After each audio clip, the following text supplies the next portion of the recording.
Magandang gabi Philippine Air Force. Alamin natin ang magiging lagay at taya ng panahon ngayong gabi ng linggo at para sa mga susunod na araw. Para sa ating synoptic situation, patuloy na umiiral ang northeast monsoon or hanging amihan na makakaapekto sa northern at central Luzon. Samantalang ang Shirley naman ang siyang makakaapekto ngayon sa eastern portion ng southern Luzon pati na rin sa Samar. Kung makita nating kaulapan sa satellite image ay dulot naman yan ng easterlies o yung mainit na hangin na nagmumula sa karagatang Pasipiko na makakaapekto sa natitirang bahagi ng Visayas pati na rin dito sa buong Mindanao. Sa ngayon wala pa tayong namomonitor na sama ng panahon sa loob at labas ng ating Philippine Area of Responsibility.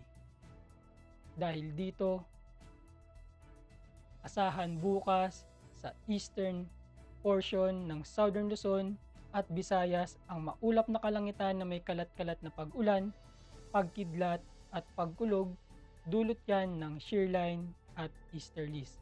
Sa natitirang bahagi naman ng Visayas at Luzon kasama na ang Metro Manila, asahan ng bahagyang maulap hanggang sa maulap na kalangitan na may mga tsansa pa rin ng pulu-pulong pag-ulan, pagkidlat o pagkulog lalo na sa hapon o gabi. Sa Mindanao, ang eastern portion din nito ay makakaranas ng maulap na kalangitan na may kalat-kalat na pag-ulan, pagkidlat at pagkulog. Sa natitirang bahagi naman ng Mindanao, asahan ng bahagyang maulap hanggang sa maulap na kalangitan na may mga pulu-pulong pag-ulan, pagkidlat o pagkulog. Para sa magiging lagay at taya ng panahon sa loob ng 3 araw sa Metro Manila, Cavite, Angeles at Lipa ay makakaranas sa susunod ng 3 araw ng bahagyang maulap hanggang sa maulap na kalangitan na may mga pulu-pulong pag-ulan, pagkidlat o pagkulog. Samantalang dito sa Puerto Princesa at Kalayaan Island sa Martes, asahan ang bahagyang maulap hanggang sa maulap na kalangitan. Ngunit pagsapit ng Miyerkules at Huwebes, asahan dito ang maulap na kalangitan na may kalat-kalat na pag-ulan, pagkidlat at pagkulog. Sa Mactan, Zamboanga at Davao, asahan naman ang bahagyang maulap hanggang sa maulap na kalangitan na may mga pulu-pulong pag-ulan, pagkidlat o pagkulog sa susunod na 3 araw. Lumubog ang araw kaninang 17:36 at sisikat bukas ng umaga sa ganap na 06:20.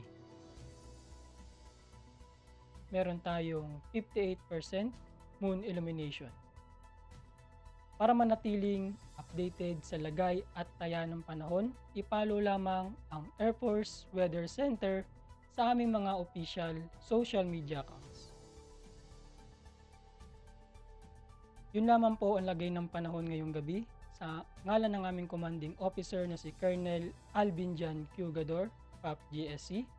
Ako si Sergeant Antonio Emerilio Jr., Philippine Air Force Weather Forecaster ng Air Force Weather Center. Uli, magandang gabi Philippine Air Force.